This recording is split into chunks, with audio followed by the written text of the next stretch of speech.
संस्कृति स्पेन संस्कृति से बहुत भिन्न है।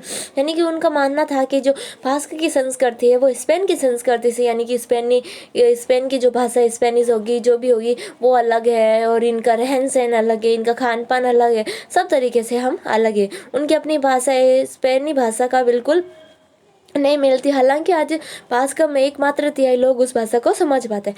बास्क क्षेत्र की पहाड़ी भूभाग संरचना उसे शेष स्पेन से भौगोलिक तौर पर अलग करती है।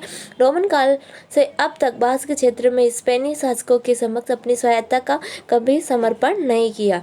उनकी न्यायिकता, प्रशासनिक और वित्तीय प्रणाली उनकी अपनी विशिष्ट व्यवस्था के जरिए संचालित होती थी। आधुनिक बास्क राष्ट्रवादी आंदोलन की शुरुआत तब हुई जब 19वीं शताब्दी के अंत में स्पेनी शासकों ने अपनी विशिष्ट राजनीतिक प्रशासनिक व्यवस्था को समाप्त करने की कोशिश की।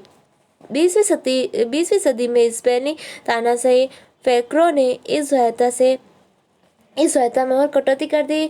उसने बास्क भाषा को सार्वजनिक स्थानों, यहाँ तक कि घरों में भी बोलने पर पाबंदी लगा दी थी। यानी कि उन्होंने क्या करा था, बास्क भाषा को क्या करा था, सार्वजनिक स्थान यानी कि जो भी पब्लिक पैलेस होते हैं, सार्वजनिक स्थान होता है, यहाँ तक कि घरों तक में भी उसने क्या कर दिया था, घरों में भी वो बास्क भाषा नहीं बोली जाएगी, उस पर पाबंदी लगा दी थी। यह दमनकारी कदम अब वापस लिए जा चुके थे, लेकिन बास्क आंदोलनकारियों को स्पेनी शासन के प्रति संदेह और क्षेत्र में बाहरी लोगों का प्रवेश का भय बरकरार है। उनके विरोधियों का कहना है कि बास्क अलगाववादी एक ऐसे समुदाय का राजनीतिक फायदा उठाने की कोशिश कर रहे हैं जिसका समाधान हो चुका है। क्या आपके विचार से बास्क राष्ट्रवादियों की अलग राष्ट्र की मांग जायज़ है?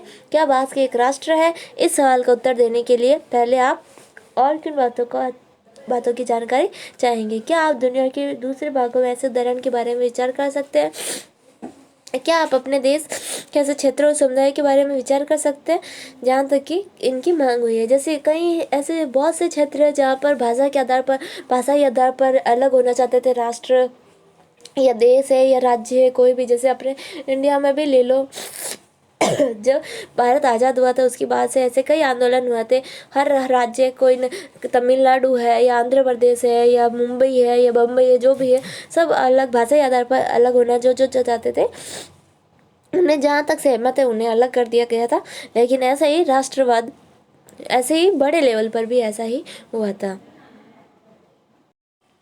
दूसरी तरह के बहुत से दावे 19वीं सदी के यूरोप में सामने आए। उस समय एक संस्कृति, एक राज्य को मान्यता ने जोर पकड़ा। परिणाम स्वरूप पहले विश्व युद्ध के बाद राज्यों की पुनर्व्यवस्था ने एक संस्कृति, एक राज्य के विचार को आजमाया था। पहला विश्व युद्ध जब कब हुआ था? 1914 से 1918 तक चला था। यानी कि इस बीच क्या हुआ था, राज्य के पुनर्व्यवस्था में एक संस्कृति, एक राज्य के विचार को आजमाया गया था जब प्रथम विश्व युद्ध हो रहा था। वर्साई की संधि से बहुत से छोटे और नव स्वतंत्र राज्यों का गठन हुआ। जब वर्साई की संधि, इसके कारण क्या हुआ था, स्वतंत्र राज्यों का गठन हुआ। यानी कि छोटे छोटे राज्यों ने क्या हो गया, उनका गठन हुआ, यानी कि वो राज्य बने। लेकिन उस समय उठाई जा रही आत्मनिर्णय की सभी मांगों को संतुष्ट करना वास्तव में